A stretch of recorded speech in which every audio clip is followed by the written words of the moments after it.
GamingBolt presents Top 5 IPs Sony should bring back for the PS4.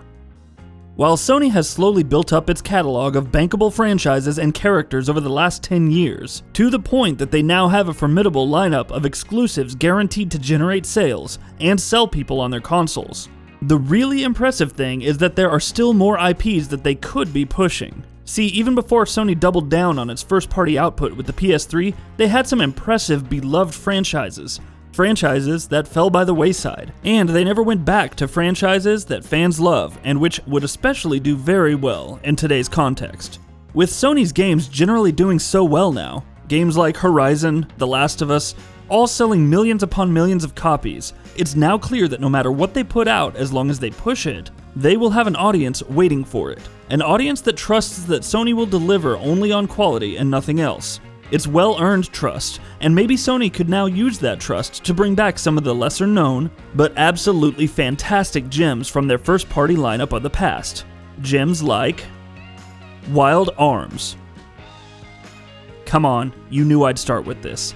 Wild Arms was a series of fantastic, superlative Japanese role-playing games, set in a Western setting, blended with the traditional shonen elements, fantasy, and science fiction tropes that Japanese games, especially RPGs, so often favor. Wild Arms never managed to do too well in the West, either critically or commercially, but Sony could bring the series back, maybe in collaboration with studios like Level 5, overseeing it with their rigorous standards of quality and polish. Japanese RPGs are on a resurgence now, with games like Persona 5, Nier Automata, Tales of Berseria, Xenoblade Chronicles 2, and Octopath Traveler all having broken out and done surprisingly well in just the last year. Sony themselves have an audience eager for quality Japanese content on the PS4, thanks to all the JRPGs that have hit it in the last few years.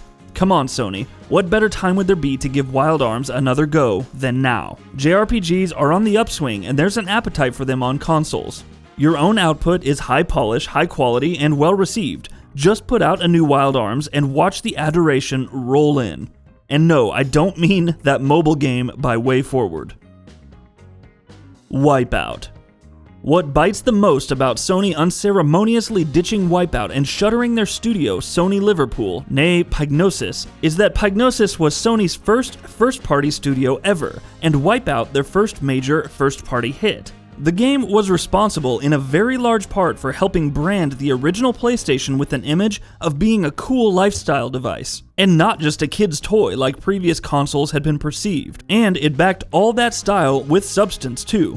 With Wipeout Pure, Wipeout Pulse, and Wipeout HD and Fury being fantastic games that each showcased a new generation of PlayStation hardware. Sony ditching this franchise, beyond remastering older Wipeout games for PS4 and then making them PSVR compatible, really stings, especially because Wipeout would look so fantastic on modern hardware, and it would benefit so much from the full range of multiplayer functionality the modern consoles provide. With Sony not having any arcade racer in their first-party lineup, and the futuristic racing genre having no other competition with Nintendo also just sitting on F-Zero, this would be the best chance to throw fans a bone and bring Wipeout back.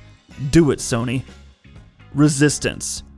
Of all the many IPs that I'll name in this article, Resistance is probably the least loved. Insomniac's alternate history first-person shooter series never quite seemed to find its footing in the market. The first game was a standard, if unremarkable, shooter, while the second chased many multiplayer trends, failing to capitalize on them, and also alienating the fans the first game had managed to pick up along the way. By the time the third game came out, the series had finally found its identity, and Resistance 3 remains one of the finest and most underrated shooter campaigns of all time. But by then, it was too late. The market had moved on, and there were many other shooters for them to sink their time into. Things have changed since then, however. Alternate history shooters and shooters focusing primarily on their single-player campaigns have done well in the market in the last few years. And Sony themselves lack any shooter in their lineup, voids which Resistance could fill in. Given that Insomniac's own output is so much more high quality now than it was in its early PS3 days, I have no doubts that a new Resistance would be absolutely fantastic. Maybe after Spider-Man? Jak and Daxter.